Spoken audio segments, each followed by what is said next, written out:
નમસ્કાર દોસ્તો, સ્વાગત કરું છું ફરી એકવાર આપ સૌનું ગુજરાત ગવર્મેન્ટ જોબના યુટ્યુબ પ્લેટફોર્મ પર। એલઆરડી અને પીએસઆઈ ભરતીના ફોર્મ ફરીથી રીઓપન થઈ ગયા છે।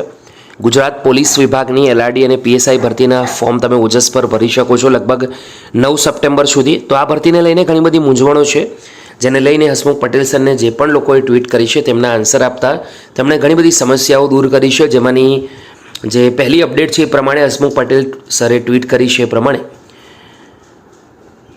જે ઓનલાઈન અરજીની વિન્ડો ઓપન કરવામાં આવી છે એપ્રિલ મહિનામાં અરજી ન કરી શકનાર ઉમેદવારો માટે જ છે। એપ્રિલની અરજીમાં કોઈ ભૂલ રહી ગઈ હોય તો પણ ફરીથી અરજી નહીં કરી શકાય।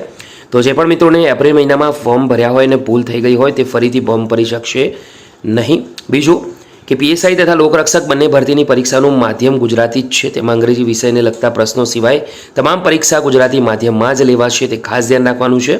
પીએસઆઈ ભરતીના બંને પ્રશ્નપત્ર મોટાભાગે એક જ દિવસે લેવાશે, જ્યારે લોકરક્ષક પરીક્ષામાં પાર્ટ એ અને પાર્ટ બીની બંનેનો સમાવેશ છે, એક જ પ્રશ્નપત્રમાં થશે અને એક જ પ્રશ્નપત્ર લેવામાં આવશે, એ ખાસ ધ્યાન રાખવાનું છે। આશા રાખું છું કે તમારા જે પણ ક્વેશ્ચનો છે લગભગ આમાંથી જે ક્વેશ્ચનો હતા એનો આન્સર તમને મળી ગયો હશે। વિડીયો ગમ્યો હોય તો લાઇક કરજો। લોકરક્ષક પીએસઆઈ તેમજ પોલીસ ભરતી માટેની આવી અવનવી અપડેટ મેળવવા આપણા યુટ્યુબ પ્લેટફોર્મ પર જોઈન પણ કરી લેજો। ફરીવાર મળીશું, ત્યાં સુધી ગુડ બાય।